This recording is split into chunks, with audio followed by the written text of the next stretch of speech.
Over the last few thousand years, we have warped our own history. Our stories of the past have been changed, altered, mistranslated, and completely been misunderstood as we rounded the curve on the precession of the equinox. Modern views of our history account for many things, but completely dismiss many very important pieces in the puzzle. For example, the pyramids of Giza. There is no modern theory that accounts for how these could have been made. Individually, each block cannot be pulled even with 50 men pulling it, let alone drag it for hundreds of miles and then stack them on top of each other 450 feet in the air, in such a precise way that even modern technology can't achieve. Not to mention having it lined up precisely with both Orion's belt, a golden mean, and Fibonacci spiral, and be a primary nodal point of every sacred site on the planet. And that's just one example. Our history is not what we think. Many things that we've been led to believe to be true simply is not. This has got to be the biggest. The field of archaeology recently saw some monumental discoveries that are rocking the foundation of what we think we know about ourselves. Many ancient cities such as Babylon, Erech, and Akkad that were written about in the Bible and other ancient texts were always thought to be myths because no one could prove they existed. Then, one of them was found. This led to finding another, and then another. Inside one of these cities, archaeologists found thousands of cylindrical clay tablets hidden deep within the earth under this ancient city. The tablets were completely covered in text, written in cuneiform, and tell an ancient story that spans back over hundreds of thousands of years on this planet, describing the history of the earth and the origins of the human race in great detail. Now, the first thing we all want to do is just say that they were making things up. They didn't know the history of Earth, and they were simply creating tales to explain where they came from. However, if this was true, how can we explain how they knew so many things about the universe that would seem impossible to know? Not only did the Dogons know all about the distant planets in the solar system, but so did the Sumerians. They described them all in great detail in these Sumerian records. They also knew about the precession of the equinox. That's a tough one for a historian to understand, because it takes over 2,000 years of continuous observation to actually learn that the Earth has a wobble. The Sumerians had this information from day one of their civilization. A man named Zacharias Sitchin spent a long time transcribing these texts and had put them all together in his books, but many others have also done the same, and the interpretations are always very similar. Not only that, but Thoth has also shared information about this with us, and his account matches the Sumerian records. Adamus and other channelings discuss it as well. If you see all of these records and sources, there is a huge connection between the stories. Now, this story spans back hundreds of thousands of years into our past. It talks about Tiamat and Nibiru, the Nephilim, seeding the human race, Adam and Eve, and the children of Lemuria. This portion of the story is really interesting, but not the most crucial to know. We're not going to be covering this at this time. We are, however, going to be picking up the story at the end of Lemuria, and discussing the events of Atlantis up to present day. What I'm going to tell you is a mix of what these records say, along with what Thoth has told us for some finer details. Please have your own experience while watching this. I'm not going to tell you that this is fact. I am simply saying, decide for yourself.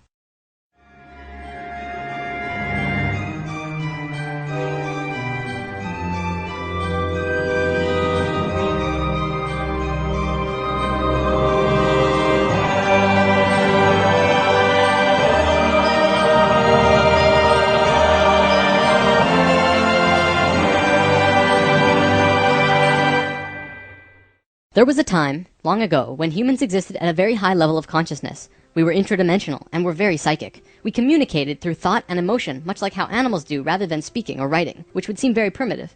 We lived primarily on a large string of islands called Lemuria, but there was a consciousness shift. We moved up in consciousness, and the islands of Lemuria sank beneath the oceans. At the time of this shift, a new continent rose out of the waters. We called it Atlantis. Back in the early 1900s, the spiritual path of the United States was similar to what's happening today. People began to learn about meditation and study ancient lands like Atlantis and Lemuria. We actually found quite a bit of evidence that Lemuria existed, and it had to do with coral. See, the ocean floor does rise and fall. Coral can exist up to 150 feet under the surface of the water. In 1910, the surface of the ocean was probably higher because they were able to see coral rings heading away from Easter Islands for a great distance. These rings were estimated to be found at 1,800 feet, which means that for them to have existed, they would have had to be much higher and sunk slowly. Probably more important, they also found the exact same fauna and flora from the Hawaiian Islands all the way to the Easter Islands. This is a great distance, but if you look at a map, you'll see a long string. That string, according to Thoth, used to run along the western shores of Lemuria. It is only on these islands that have the same flora and fauna. Same trees, bugs, bacteria, everything. Science can only explain this if there were closer land bridges between these islands at one point. Although we were studying this at that time, World War I began soon after, and we lost interest in spirituality and the ancient lands for a very long time. After the sinking of Lemuria and the rising of Atlantis, at first the human race became scattered. We moved to various islands and continents all over the world because we didn't have a home. Yet, we didn't know where to go. At that time, there were about 1,000 humans at a very high consciousness, more than all of the rest. They were called the Nakals. Today, we know them as Ascended Masters. The Nicalls began preparing Atlantis to be our new home. They projected their energies across the surface of the continent in the form of the Tree of Life, not with 10 circles, but with 12, an extra on top on the island of Udal, and an extra on the bottom in the water. There were 10 components on the mainland, and even though it extended over hundreds of miles on the surface, it was projected to the accuracy of a single atom.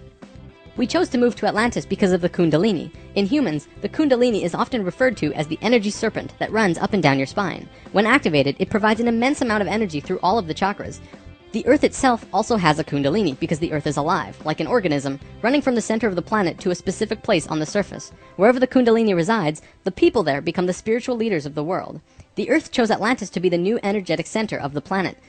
After Atlantis, the Kundalini moved to the mountains of Tibet, which is why the Buddhists were the leaders in pure spirituality for the last 13,000 years. It was a very pure place. It moved again within the last 10 years, but that's a story for another time. If you want to read more, check out the book The Serpent of Light by Drunvalo Melchizedek. Suddenly, in a single day, the Nicalls breathed life into the Tree of Life on the surface of Atlantis. This created vortexes of energy rotating out of each and every circle. Once the vortexes were established, the children of Lemuria began to be called forth. Millions upon millions of Lemurians who had settled all across the planet began to be pulled toward Atlantis. A great migration began. However, the Lemurian body of consciousness had only reached the age of 12 as a planetary consciousness. Because we were right-brained, we were a female species, like a 12-year-old girl. And some of our centers weren't working yet. They had worked with these energies, but only mastered 8 of the 10. Each migrating Lemurian was attracted to one of these 8 centers on Atlantis, depending on the nature of the individual. There, they settled and began to build cities. That left 2 vortexes with nobody using them, not a single person. These 2 vortexes were pulling life toward them, and in life, you can't have an empty place. Life will find a way to fill it. Similar to if you were driving along a freeway, following another car, and you drop too far behind, someone will fill the place. That's exactly what happened on Atlantis.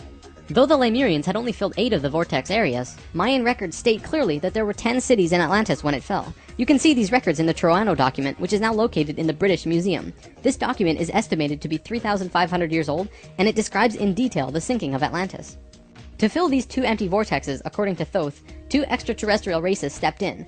Not 1, but 2 completely different races. The first race were the Hebrews, coming from our future. Thoth says that they came from off-planet, but we don't know where exactly. The Hebrews were kind of like a kid who went through 5th grade and didn't make it, so they had to do that grade over again. They learned all the math, the left brain stuff, but they didn't get the right brain aspect of evolving consciousness, the doing. They didn't graduate to the next level of evolution, so they had to do it again. They knew a lot of things that we didn't know yet and brought many concepts and ideas to us that we weren't aware of yet. Now, if this is true, this would explain quite a few things about the Hebrew people in general. They seem to have many sacred geometries hidden within their culture. It also puts perspective on the story of Exodus. Perhaps Moses incarnated into that lifetime to free the Hebrews because they were not direct descendants of humans and were being treated unfairly. Or could it be that Moses was visited by an ascended master of the Hebrews who guided him to free their people? Given what we know about dimensions and consciousness, it definitely puts a fresh perspective on old stories that didn't make much sense. We could talk about this more, but let's continue for now. There were no problems caused by the Hebrews coming to Atlantis. They actually benefited our evolution. The other race that stepped in caused big problems. These beings came from the nearby planet of Mars. See, according to Thoth, Mars looked very much like Earth a little less than 1,000,000 years ago. It was beautiful. It had oceans and water and trees that were just fantastic. But something happened to them, and it has to do with something called the Lucifer experiment. From the very beginning of creation, everything is simply an experiment. Creation itself was just consciousness creating and inhabiting itself in that creation. There is no divine plan. Spirit can do whatever it wants. Having said that, if Spirit decides to cut itself off from the rest of consciousness and create a separate reality on its own, it can do that too. This is called the Lucifer experiment. Because Spirit is God, it can do this. There is nothing wrong with that. We've kind of been led to believe that Lucifer is evil and the devil. This just isn't true. Lucifer is just another means of perceiving the reality. It is not a unity perception of oneness, but rather a duality perception of two-ness. There's a flower of life pattern for Lucifer as well, but that's a big topic for another time.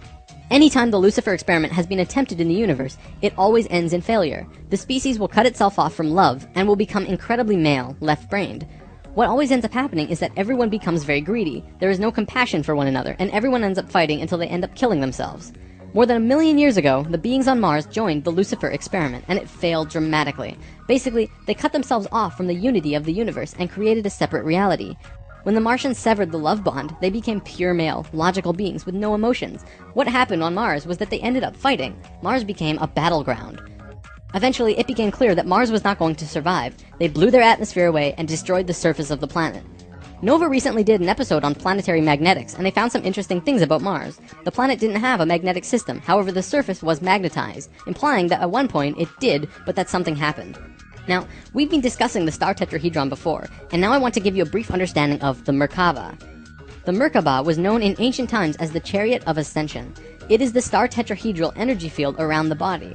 All around the world there are references to this in ancient texts. When activated to its full potential, the Merkaba, which is both a tool and part of your being, can be used to do the impossible, included but not limited to changing dimensions and traveling through the universe.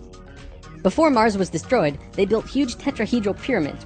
They built 3, 4, and 5-sided pyramids, eventually building a complex that was able to build a synthetic Merkaba. After 1 million years or so, it's been eroded, but the proof is there. Now, because the Martians were severed from the Unity consciousness, they couldn't create a living Merkaba. They simply used it as a tool. They created a synthetic Merkaba to travel in time and find a new home. A small group of Martians tried to get away from Mars before it was destroyed, and that place they found was Earth. About 65,000 years in our past. They saw this little vortex sitting there, just pulling in life, with no one in it. They didn't ask permission. Being part of the Lucifer experiment, they just said, alright, let's do it. And they stepped onto that vortex, and in doing so, they joined and changed our evolutionary path. Thoth's father, Thome, was one of the Nacals who set up Atlantis on the island of Udal. That island, the top of the Tree of Life, was the brain of Atlantis, and on it was a small city called Poseidon. This city is what Plato was discussing when he said that Poseidon bore 10 children, the 10 circles on the Tree of Life. Poseidon was made of 3 rings painted in black, red, and white stones, and it was the symbol for Atlantis. The inner circle represented the Nacals, the middle circle were the priesthood, called the Maya, and the outer circle represented the regular people of Atlantis. We'll come back to this down the road. There were only a few thousand Martians who came to Earth through the synthetic Merkaba. The first thing they did when they arrived in Atlantis was try to take over the continent. They tried to declare war and invade. However, they were vulnerable due to their small numbers, compared to the millions of Atlanteans, and we finally subdued them. We were able to stop them from conquering us, but we could not send them back. When this happened on our evolutionary path, we now had the planetary consciousness of a 14-year-old girl. The Martians were an incredibly male species, and also very old, so what you had was a 14-year-old girl being taken over by a 60 or 70-year-old man. We had no choice in the matter. The Martians just stepped in and said, like it or not, we're here. They didn't care what we thought or felt about it. Really, it was no different from what the settlers of North America did to the Native Americans. Once the initial conflict was over, it was agreed that the Martians would try and understand this female thing they lacked.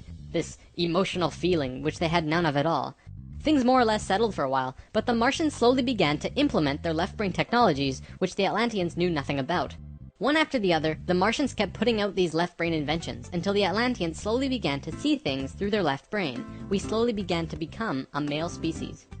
The Martians gained control, bit by bit, until eventually they had all of the power, as was their intention. The animosity between Atlanteans and the Martians never subsided, not even till the end of Atlantis. They hated each other. The Atlanteans were shoved down and treated like inferiors. It was like a marriage that the female component didn't like, but the male component didn't really care if she liked it or not. It remained this way for a very long time, until about 26,000 years ago, when the next phase slowly began. Before we continue, we have to talk about polar shifts. See, in the 1930s, Edgar Cayce was channeling information for a geologist when he stopped and he said, "There's something you should know. In the near future, the Earth's poles are going to shift." Cayce was a brilliant man with a very strong connection to higher dimensions, where he communicated with other beings for the human race. Ultimately, it was because of his channelings that the belief system called New Age was created. This is again just putting what he was doing into boxes of understanding, because no one else understood what he was doing at that time. Nevertheless, when Cayce talked, people listened. Geologists began exploring the possibility of a polar shift, and they found something remarkable. A string of major pieces of evidence came forth and lent tremendous weight to what Cayce was saying, and they have now changed the world's view on the subject. Scientists believed that if there was going to be a physical pole shift, there would also be a change in the magnetic poles. Through studying lava beds, geologists were able to see where the planetary magnetics were when the lava beds hardened at certain depths. They found that the earlier magnetic poles were not where they were now, but in Hawaii. The last shift that took place was 13,000 years ago, and we will get there in the story soon. They did another test and found that it had shifted again 26,000 years ago as well. Scientists also learned that polar shifts happen very quickly. In a single day, the magnetics would do a complete flip, or turn 90 degrees. There's that number again. And within 24 hours, the sun would be rising differently than it did the previous day. This shift has happened hundreds of times over the last 100 million years on Earth, but it's speeding up now and happening faster and faster. Now only 13,000 years between each shift. A whole new viewpoint is beginning to be understood. From space, would this not appear as a pulse? Now, there's a lot more to talk about with polar shifts, but I'm going to give you the basics. A scientist named Charles Hapgood was studying this at great detail because the leading theory behind what caused polar shifts was still underdeveloped at the time. He came up with a theory that demonstrated to be possible through various experiments. Through these experiments, they learned that the surface of the Earth, the crust, could slip over the main mass of the Earth, which continues its rotation as if nothing happened. The crust would rotate and spin out of control until eventually it settles again in a new location aligned with the new magnetics. During this time, there are massive earthquakes and tsunamis and devastations that rock the world. Doesn't that sound a bit like the destruction described in the Book of Revelations? Now, I don't want to freak anyone out. Besides Edgar Cayce's account, many other ancient prophecies, including Nostradamus and Mayan prophecies, have talked about polar shifts in one way or another. And modern science is becoming increasingly aware that there is going to be a polar shift in our near future, which is lining up with our consciousness shift, though they don't take that aspect into account. It's funny actually, a while back, NOVA did 2 reports on polar shifts, and both times NASA shut them down. Then recently, NOVA released a new video called Earth's Magnetic Storm. That video shows all of the evidence for pole shifts without actually using the words pole shift. It's almost as if a specific company doesn't want us knowing about this and the evidence that's been brought forth. Polar shifts are directly related to the magnetics of the planet as well. Planetary magnetics are supposed to look like this, but the reality is much different. Our magnetics have been weakening over the last 500 years or so, and today, they look a little more like this. It was the magnetics becoming more and more warped that's causing many of the problems we've seen in the last 20 years. Birds follow the magnetics of the planet to migrate, and they've been ending up in places they shouldn't be. Whales were continually beaching themselves in the 90s because they followed these magnetics, which led them to land where there should have been water. As for humans, you know how on the night of the full moon there are more rapes, murders, and violent crimes than any other night of the lunar cycle? Well, the moon affects the magnetics of the Earth, slightly. But the magnetics are so warped right now, it's affecting how we think and act as a planet. Our collapse of social structure is related to the geomagnetics of the Earth. Or perhaps it's the other way around. There's one other thing that we need to discuss about polar shifts. They always line up with a consciousness shift. They are interrelated. Thoth lived on Atlantis for a very long time, and he told us that he saw the Earth shift 5 times, watching the sun rise in the east, and then the west, then the east, then the west. This is how to explain why during a consciousness shift at the end of Lemuria, it sank beneath the oceans and Atlantis rose. If the crust was spinning randomly around the planet, many geological events such as continents rising and falling would take place. Now that we have an understanding of polar shifts, we can continue with this drama on Atlantis. 26,000 years ago, we were exactly where we were today on the precession of the equinox. We had gone through our falling asleep phase, and we were about to begin waking up. It was at this point that there was a small consciousness shift. We actually went down in consciousness, not up. A piece of Atlantis about the size of Rhode Island sank into the ocean. This caused a tremendous amount of fear within the Atlanteans, because they thought they were going to lose the whole continent, like what happened with Lemuria. Because of the consciousness shift, one of the bigger things they lost was their connection to the future. They couldn't foresee big events such as the potential sinking of their home. After about 200 years, this fear began to subside. Now, in both the Bible and the Sumerian records, the accounts of Adam, Eve, and all of their children were recorded to have exceptionally long lifespans, like 900 years or so. So 200 years for us back then is like 20 years for us today. We'll explain how we got there soon. Things kinda settled for a while, and then between 13,000 and 16,000 years ago, a comet approached the Earth. Because we were living at a high consciousness across all dimensions, the Atlanteans became aware of it before it hit. A great conflict occurred in Atlantis. The Martians, who were in the minority even though they were in control, wanted to blow it out of the sky with their laser technology. However, the Nacals had learned of the comet's true nature, and the Atlanteans protested. They said that the comet was in divine order. They had to allow it to take place naturally. Let it hit the Earth. That's what's supposed to happen. The Martians fought the Atlanteans, but in the end they gave in. The Martians agreed to let it hit the Earth. When the time arrived, it came screaming into the atmosphere, plunging into the Atlantic Ocean just off to the western shores of Atlantis, near where Charleston, South Carolina is now, only that was at the bottom of the ocean at the time. The remnants of the comet are now scattered across 4 states, and science has definitely determined that it hit at least 12,000 years ago, if not more. They're still finding pieces today. Although the main portion struck near Charleston, a few fragments actually hit the main body of Atlantis, crashing into an area right where the Martians were living, killing a huge portion of their population. They were pissed. They said, "It's all over, we're divorcing you, and we're gonna do whatever we want. You can do what you want, but we will never listen to you again." We know this whole bit. We've seen it in divorced families throughout the world. And the children? Well, look at our modern world today. We are the children. You can guess what the Martians did next. Their primary interface with the reality was control, and when their anger rose to meet their desire for control, they decided to take over the Earth. They began to once again create a complex like the one they built on Mars long ago to try and create another synthetic Merkaba. If they had succeeded, they would have gained control over everything on the planet. The only thing was, around 50,000 Earth years had passed since they had built a Merkaba, and they didn't quite remember how to do it. But they thought they did. The Martians built the buildings in Atlantis. They set up the whole experiment, threw the switch, and lost control. The destruction was immense. In this reality, you can hardly make a greater error than to create an out-of-control Merkaba. The experiment began to rip open the dimensional levels, not the higher ones, but the lower ones.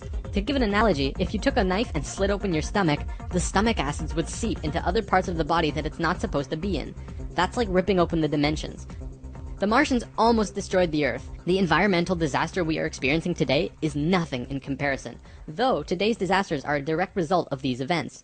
Because of this tear in the dimensional levels, a huge number of lower dimensional spirits and beings were thrown out of their comfort zone and into these higher levels. They were forced into a world that they did not know or understand. To survive, they needed bodies, and began automatically entering into the bodies of people. For every human body, there were hundreds of lower dimensional spirits inhabiting them. These beings were Earthlings, like us, but very different, not coming from this dimension. It was a catastrophe, probably the biggest the Earth has ever seen. The reason the Nacals were special wasn't just because of their incredibly high consciousness, making them like guides of Atlantis.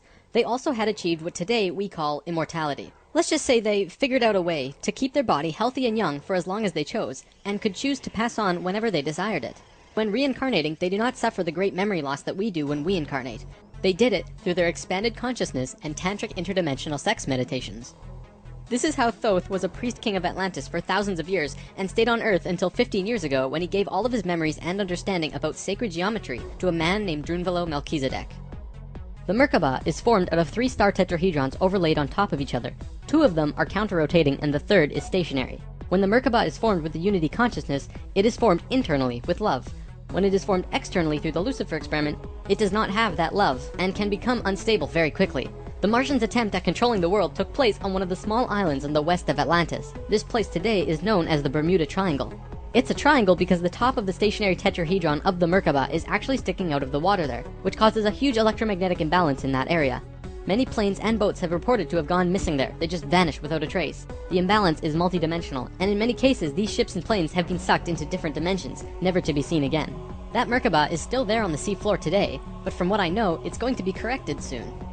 The Nacals did their best to save Atlantis. They sent most of the lower dimensional beings back, at least as many as they could, and sealed up the dimensional tear. Despite this, the situation got really bad, really fast. All of the economic systems collapsed. Financial, social, and all concepts of how life ought to be completely broke down. Everyone on Atlantis began getting sick with weird diseases, and the entire continent went into a state of survival. Life was no longer about living. It became about surviving until tomorrow. It was a literal hell on Earth. The Nacals had no idea what to do. They were children compared to the events that had been thrust upon them. So, they prayed. They prayed to the highest levels of conscious life in the universe, asking for help from anyone who could hear them. The problem was reviewed on many high levels of life, who I am drawing as the Justice League because the 11th and 12th dimensions are completely incomprehensible to us in our current state.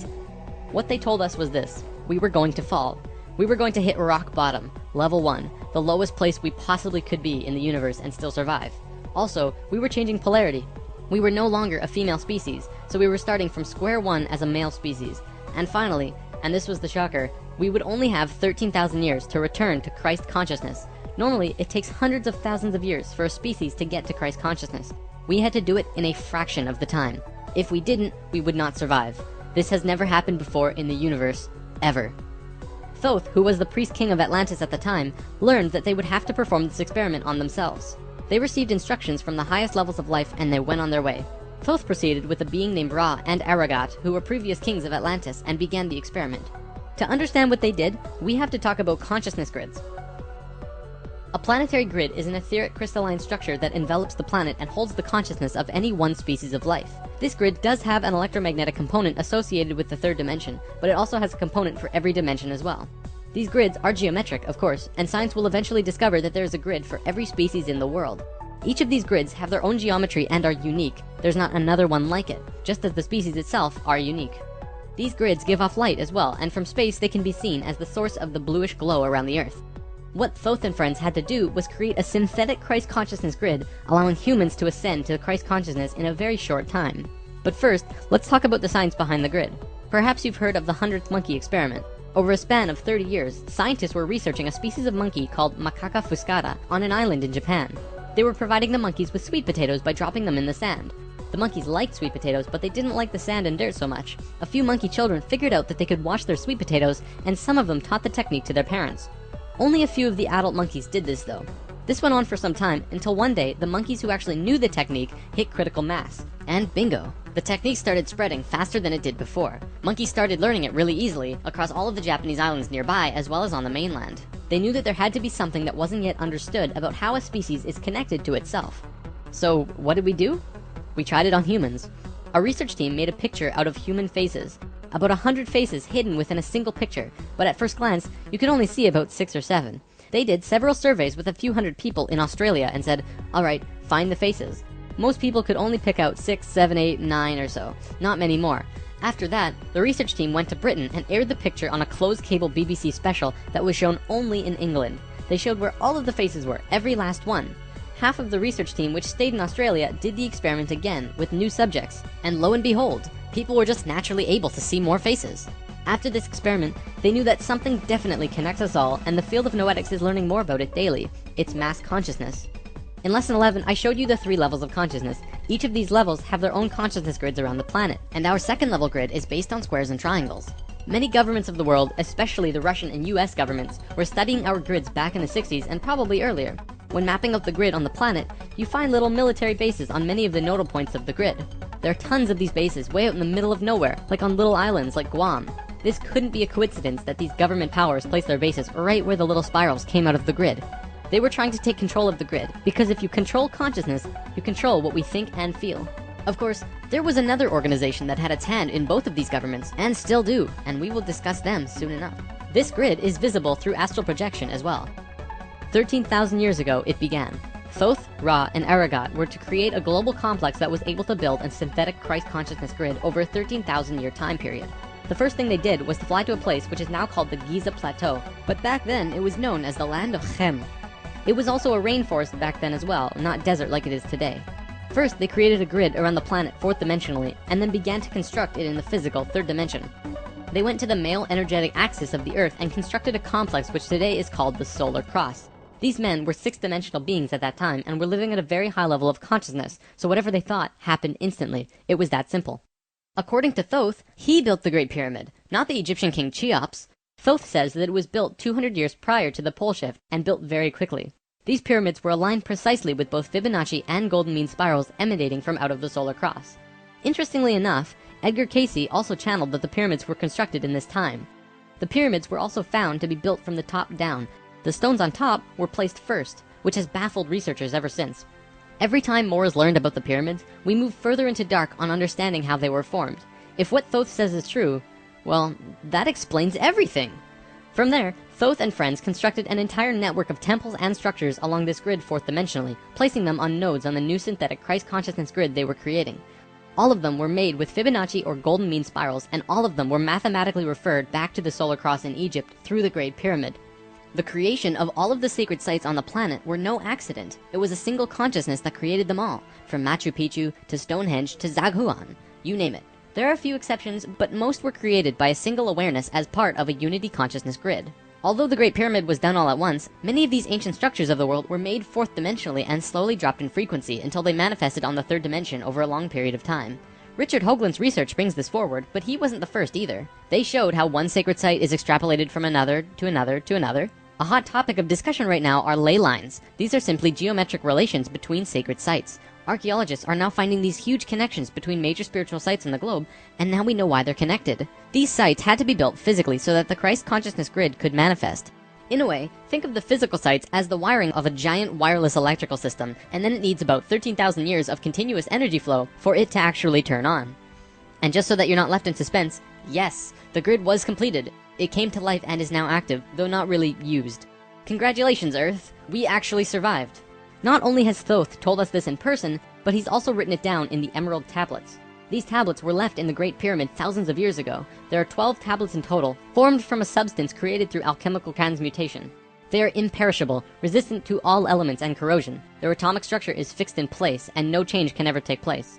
In that respect, they violate the material laws of ionization. These tablets share a great wisdom, and you can read them at over 100 different levels of consciousness, and you will always understand them differently. If you're interested in this stuff, you should definitely consider reading them.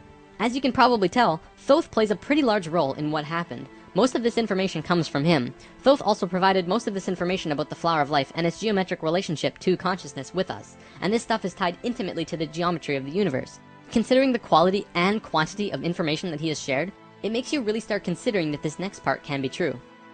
The Great Pyramid has a legendary missing capstone. According to the Emerald Tablets, deep under the Great Pyramid there's a room called the Hall of Records. This room was not built by Thoth and long predates the Atlantean civilization. Within the Hall of Records is the capstone of the pyramid, which is 5.5 inches high, solid gold, and completely holographic image of the Great Pyramid. It has all of the little rooms and everything. However, this leaves us with a 24 square foot piece of the Great Pyramid that's missing. If what Thoth says is true, that missing piece actually belongs to a very special airship that exists on Earth. And the way to the airship is through the Sphinx. The Sphinx, according to Thoth, is not 12,000 years old, but dates back over 5.5 million years on Earth. Deep under the Sphinx, about 1 mile down, is a round room with a flat floor and flat ceiling. Inside this room is the oldest synthetic object on Earth. The object is about 2 city blocks in size. It's round like a disc and has a flat bottom and top. It is also only about 3 atoms thick, except for a pattern on the top and bottom which looks like this.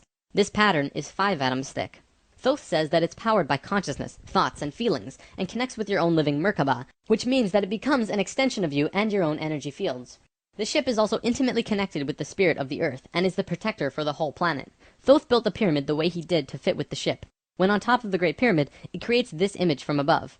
The disc ship has a circumference equal to the perimeter of the Great Pyramid. As we discussed in Lesson 11, whenever that ratio appears, life occurs. This ship can only be used by the purest of souls. See, whenever we approach the point in the precession of the equinox where our poles do these shifts, we become very vulnerable. Things often degenerate, and while things become chaotic, there are often other species who wish to take us over. This has always happened, not just with us, but with all evolving consciousness. Every time a takeover seems imminent, a very pure person will find their way to the ship and raise it into the air. The Earth and Sun will connect with that person and give him or her great power. Then, whatever that person thinks and feels will happen. And think about it. If consciousness is the primary core component of the entire planet, does it not make sense that it would have its own defense mechanism?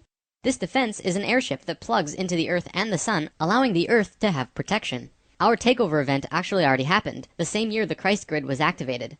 The year was 1989, and we were having some troubles with the Greys, a race of ETs who were slowly plotting takeover due to a previous scuffle we were having. A very pure woman in Peru made the ascension process into the Christ consciousness grid and found the ship.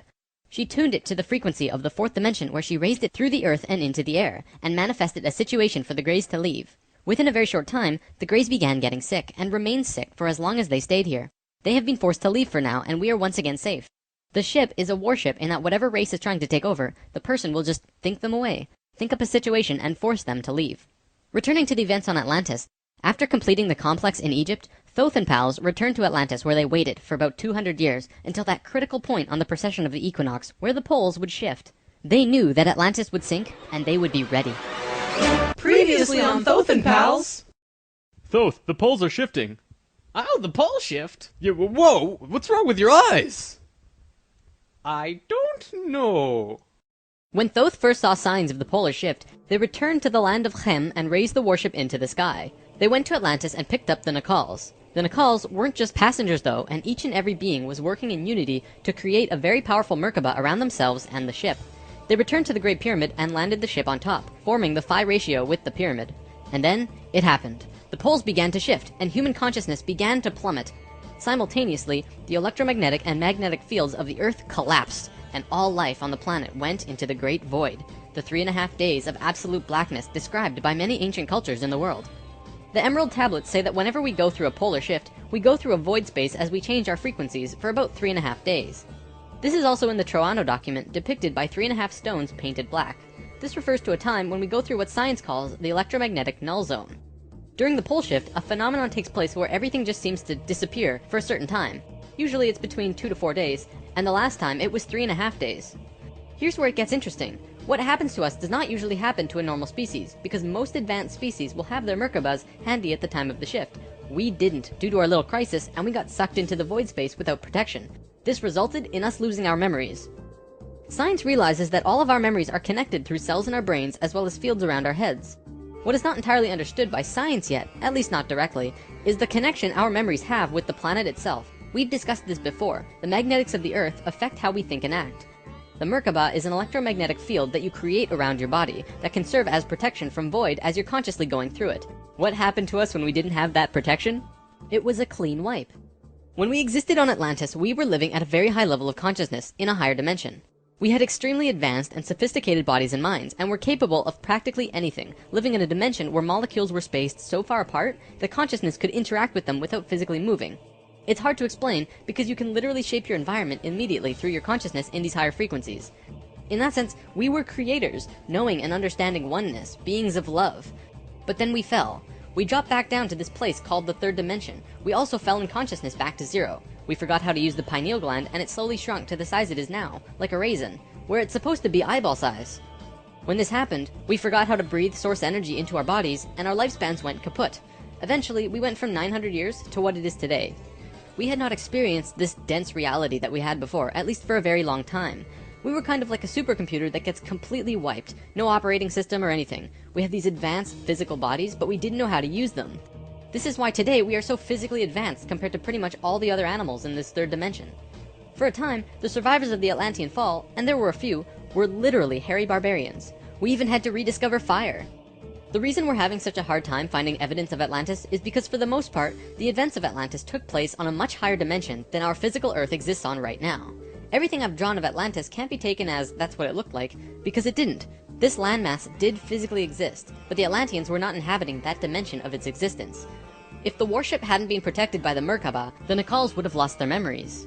They retained their memories when the Earth came out of the void and began their work once more. Thoth and 1/3 of the Nacals went to the Island of the Sun in Bolivia. Aragot and 1/3 went to Tibet, and Ra and the remaining third went to Egypt, where they waited.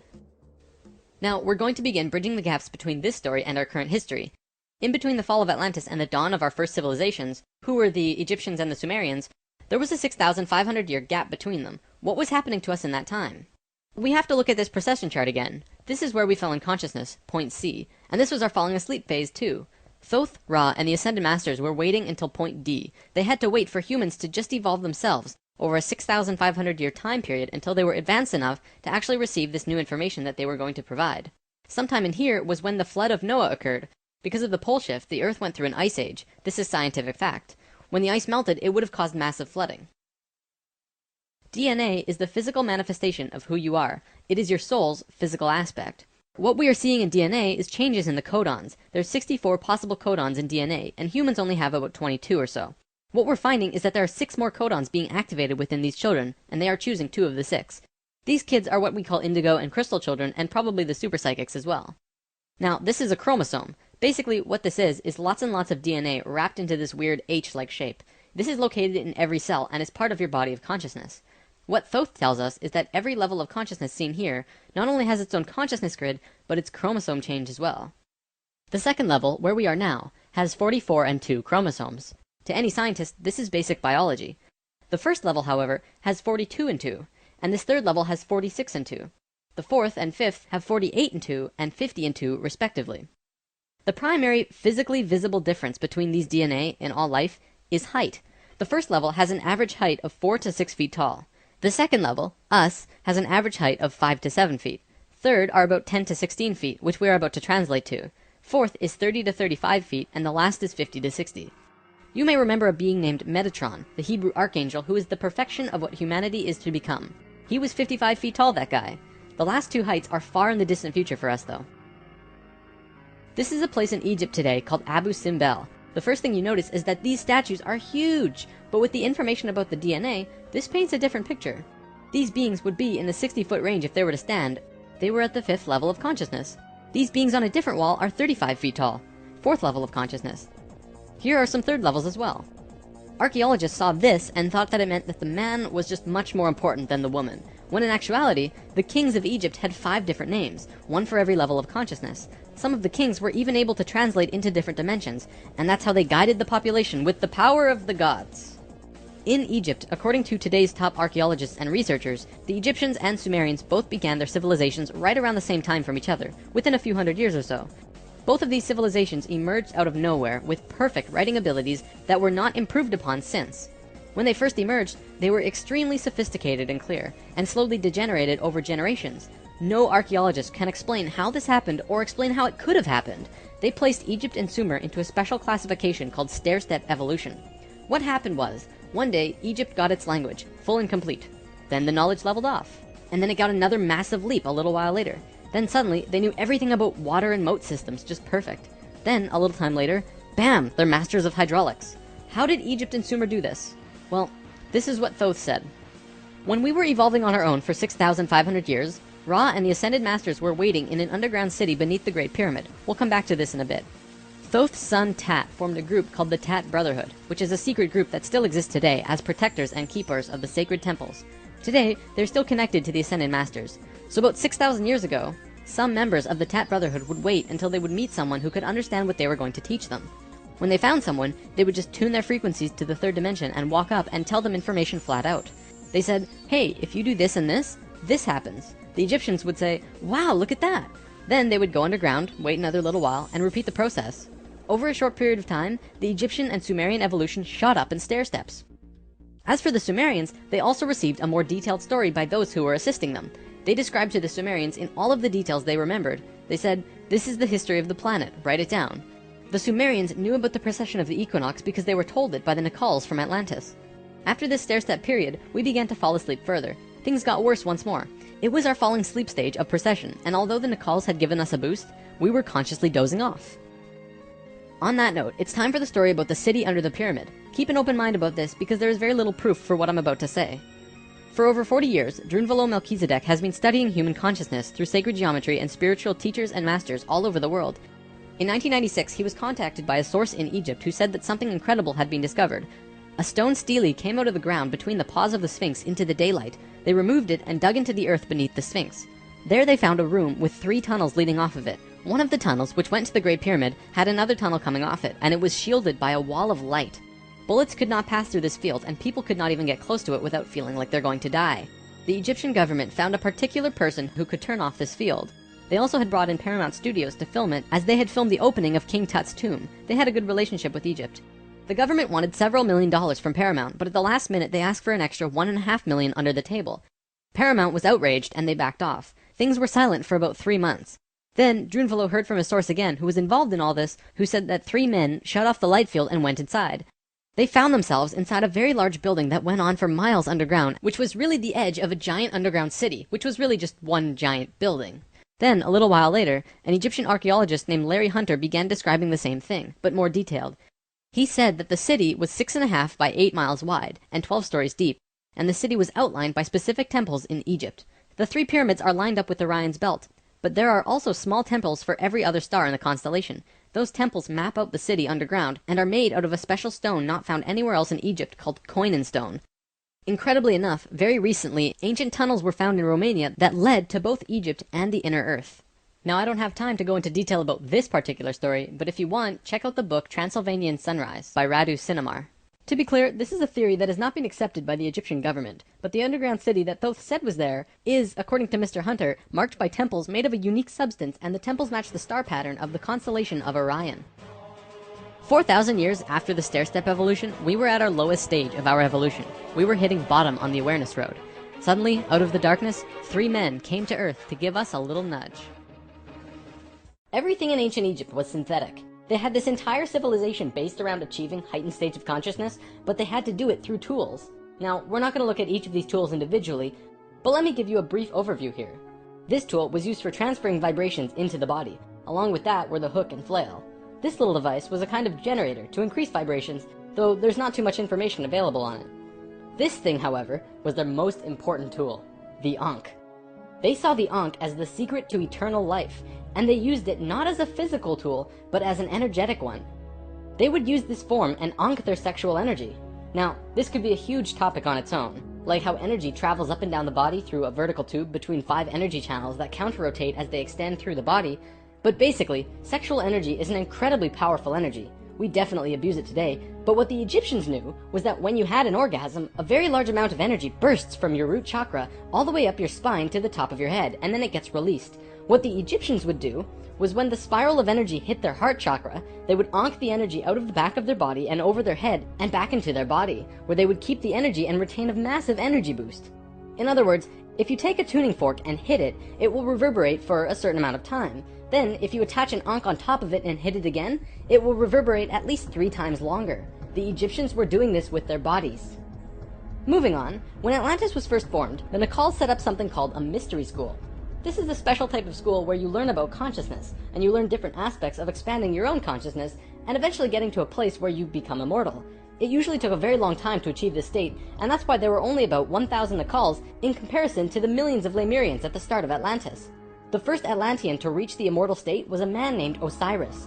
Ancient Egypt's mythology tells a story about Osiris, a man who was killed and cut up into pieces by his brother in an act of rage, and then the pieces were scattered. This event, perhaps less exaggerated than the myths, actually did happen, and it took place on Atlantis.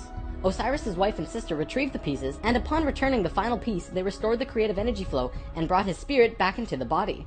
Through doing this, Osiris became immortal, and he was the first immortal of Atlantis. This story is told throughout ancient Egypt on many temple walls, and I'm going to show you why. Osiris went through the 3 stages of consciousness. The first one was whole, the second was separated from itself, included physically, and the third was whole again. The Nacals used Osiris's understanding of how he became immortal as a template for how others could do it as well, only through consciousness, without needing to be cut up, of course.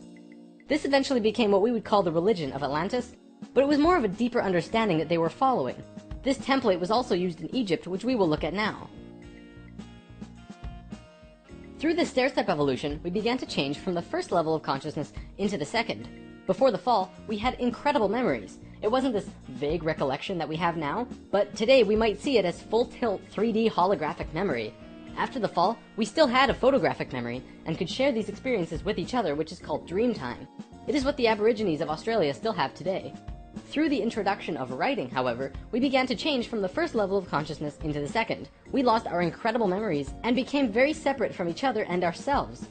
Thoth was the one who introduced writing, and if you look at ancient Egyptian culture, it even says, Thoth brought writing to us, as well as many other things.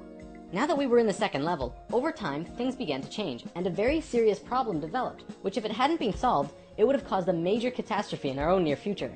Basically, in Egypt, the Ascended Masters had used Osiris's genetic coding of changing chromosomes to show others the path of ascension. They developed a system of 42 and 2 gods, with a lowercase g. They were actually called Neters. Most will recognize this one. His name was Anubis. There were 42 and 2 Neters who were representative of human chromosomes. Each one of them showed a specific pathway of life or human experience, and people would follow these understandings to learn more about their life or their own reality. The problem developed when both Upper Egypt and Lower Egypt became more separated from themselves, and the meanings of these Neters were lost. Over time, the drawings of these Neters changed, and the meanings changed with them. People had no idea what they meant. Then it got worse, when the Egyptian king Menes merged Upper Egypt and Lower Egypt into a unified country. Menes also merged the belief systems, so now you had 88 gods that people were fighting over to decide who was really God. This was an issue, because now they had people not knowing what to believe, completely lost, separated from their understanding of their own divinity and God. Things became separated further, people fought over which gods were really gods. Today, we look back and say, wow, they thought there were so many gods, when really, this wasn't the case at all. Even with the help from the Tat Brotherhood, we just couldn't get it right. There was one short period of Egyptian culture that most historians don't really understand. As it's written in ancient texts and hieroglyphs, for 17.5 years there was a bizarre new ruler that completely changed how Egypt was run, and his name was Akhenaten. Before him, there were only kings. Akhenaten was the first pharaoh, which meant that which you will become. He was also, believe it or not, 15 to 16 feet tall, at least that's how he was always depicted, and had an elongated skull. Both of these aspects are related to Christ consciousness. Akhenaten abolished all previous understandings of God and tried to instill a one-God understanding in everyone. After 17 years, the majority of Egyptians revolted and Akhenaten was killed, soon to be replaced by someone else, returning to the old system. What actually happened? To correct the problem, Thoth got the help from Ai and Tia, who were the first immortals from Lemuria, and got them to mate interdimensionally to conceive a Christ consciousness being. Thoth said that he worked with the previous kings of Egypt to help achieve this, and Egyptologists find that Akhenaten came completely out of nowhere. It took some time, and there was a transitional period involving Amenhotep III, but soon Akhenaten was on the throne. Akhenaten used his time to bring Egypt back to a simple religion where there was one God, one reality. He used imagery of a sun disk to represent this. The priests in Egypt didn't like that because the religious beliefs were centered on the priests. Then he comes along and says, you don't need priests. God is within you, and you can access God from within your own selves. Well, they didn't like that. He also pulled the military back and said, don't attack unless someone else attacks first. The military didn't like him either. Plus, the people generally didn't like him because they enjoyed worshipping their many gods. Eventually, they disposed of him. After all that, what did Akhenaten do that evidently saved humankind? Well, he developed a mystery school, with the intention of showing a small group of humans a way to ascend into the immortal state. Usually, it took hundreds of years to reach the level of immortality, and Akhenaten had 17 years to produce results. This was a very close call, but he did it. He actually showed 300 individuals the path to immortality in this short time. So after the general population disposed of Akhenaten, these 300 immortals would go beyond Egypt. Thoth wrote in the Emerald Tablets that after ancient Egypt ended, he brought a man named Pythagoras into the Great Pyramid and taught him the geometry of the universe. That man then went on to found Greece, which was originally built upon schools for teaching geometry and the Platonic solids and all of that stuff. Thoth lived a lifetime here as well, where he was known as Hermes Trismegistus. Akhenaten's immortals became a group called the Essene Brotherhood. They first migrated to a place called Masada in Israel. Even today, Masada is known as the capital of the Essene Brotherhood. Now get this. In this brotherhood, there were two people in particular, a man and a woman. You might have heard of them. Mary and Joseph? See, it was part of the Ascended Master's plan that they would bring in a being who would show the pathway to Christ consciousness. He would come to Earth as a second-level being, a regular Joe, and achieve Christ consciousness through the course of his life. Then, the ascension process, the transitional experience from the second to third level, would go into the consciousness grid that was still being formed. He was able to transition because he was originally from these higher levels. That man is known today as Jesus, although his name at that time was Yahshua ben Hur. If Yahshua had not shown up, we would not have had that ascension experience available to us today. None of us would be aware that these higher levels of understanding even existed, and we would destroy ourselves. According to what Thoth said, Mary and Joseph mated interdimensionally. Mary could have been a virgin, physically, but she mated with Joseph in a way that would allow a soul from a higher reality to come down to Earth and have a human experience. Usually, this is impossible to do otherwise. Through Yahshua's work, he came here just like us, a total human being, but he went through these three important stages: final death, resurrection, and ascension, and gave us these experiences so that we could access them down the road. Now, as we all know, the story of Jesus has a missing piece. He was a child, disappeared for some time, and then showed up again when he was 30. In a book called The 18 Absent Years of Jesus Christ, the leading theories about where he went was actually out east to either the Himalayan or Tibetan mountains, where he became an enlightened guru. He brought his teachings back to the world after that. If you remember from part 1, the Kundalini of the planet was residing in Tibet at that time. They were very spiritually adept people living there, and remain so today. Now, on the topic of Christ, there's something else I'd like to bring up: the Lord's Prayer. Today, we know this as the only prayer that Jesus taught, but did you know it's actually a geometric prayer meditation? A man named Bodhi McCoy spent over 20 years working with this prayer and analyzing it with sacred geometry, and has discovered some incredible synchronicities. In his book, Live the Promise, he explains how the original prayer, not the extended version mind you, has 7 segments or thoughts, which align perfectly with the 7 chakras as well as the 7 original branches of yoga. Bodhi teaches how to do this prayer meditation, as well as meditations him and his wife have developed based on the Lord's Prayer, called heart dances. It's really quite incredible to see how it all works with the pure geometries of the universe. If you wish to learn more, check out livethepromise.net. If you study Christian religion and Egyptian religion, you'll actually find that they parallel in almost every way except for the Egyptians' understanding of God. Most evidence shows that Christian religion came out of Egyptian religion, and then later they went back and discredited the Egyptians. Around 300 AD, there was a council called the Council of Nicaea, which was the syndication between the Roman political and religious authorities. Basically, the religious leaders and political leaders realized that they could unite and impose more influence on the people and control society through their unity. It's right around this time that we begin to see the manifestation of the New Testament, which was put together from scriptures and stories, some newer and some much older, which were renewed and superimposed on the life of Yahshua ben Hur, which today we know as Jesus of Nazareth. The term Christ actually stems back from much before the Bible. It comes from the word Christala, which is a word that derives from the original 7 core audible sounds of creation. When the creation of the universe occurred, the original tones were Ka, Ra, Ya, Sa, Ta, Ha, La. Christla actually was broken down on earth into 2 words, Christ, which soon became Christ, and Hla, which became Allah, which were broken down and changed through oral tradition.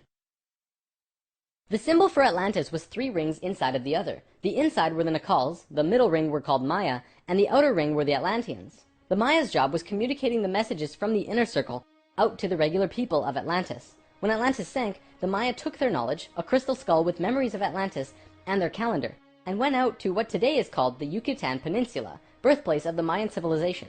Their calendar is the most advanced, detailed calendar on the planet, and it has its roots in Atlantis. Over the last few hundred years, a group of people have slowly monopolized the entire world into what it is now. Today, there are 13 families that are among the richest families in the world. They have their hands in next to every organization and government and control over 95% of the money. They control our modern world from the very tippy top. Today, we like to call them the Illuminati, except that's not really who they are. The word Illuminati means enlightened ones, which was established long ago as a secret society that was focused around expanding knowledge through scientific and spiritual understandings. Secret societies were not originally bad, but rather consisted of those who just kind of got it. They understood information that the average person at that time would not accept and demonize. These societies had to be kept a secret because of the control that the church had and refuted against what they wanted to explore. This is where Freemasonry originally comes from. If you do the research on the time periods, what probably happened was that the church, who had the majority of the control at the time, probably infiltrated some of these organizations to make sure that they were not creating plans to expose information and destroy the world order that they had created. This led to the church exposing some of the societies as devil worship and blasphemous, and fear of these groups rose. Over time, many secret societies branched off by those who were corrupt or previously infiltrated by the church, and gained more control through the church and large organizations that were being established. Today, there exist 13 families around the world who pretty much own the world, with over 95% of the money and a lust for greed, power, and control. More and more information has become present lately that many of these families may have DNA that is different than the rest of the human population. It is speculated that they share DNA that was passed down from the Martian race or other species races. They contain no love or emotion and are completely power-driven. This brings us to the end of the human history story for spirit science, but of course, it's not really the end. For one, we've only really scratched the surface of discussing many of these topics. Secret societies, for example, would take another 2 or 3 lessons to really get into. Plus, the human history story won't end because we're still living it, and what happens next is ultimately up to you. This story, while seemingly unbelievable and at times outrageous, does explain a lot. Think about it. We've covered the Bermuda Triangle, the face on Mars, Jesus, what the Egyptians were doing, the rise of Greece, pretty much most modern religions, the reason we popped up out of nowhere 6,500 years ago, the stair-step evolution of those cultures, and the story of Atlantis, which has been elusive to us at the best of times. It also explains the Great Pyramids and their connection to all of the sacred sites on the planet, the Sumerian tablets, the Emerald tablets, Lucifer, and as for the Hebrews, if you read their Talmud, it actually seems to suggest that they're not from here. I'm not going to tell you to believe it, but it definitely puts some perspective on many questions and aspects about the world which we generally just don't have conclusive answers to. Take it with a grain of salt, though. After all, it is just a theory.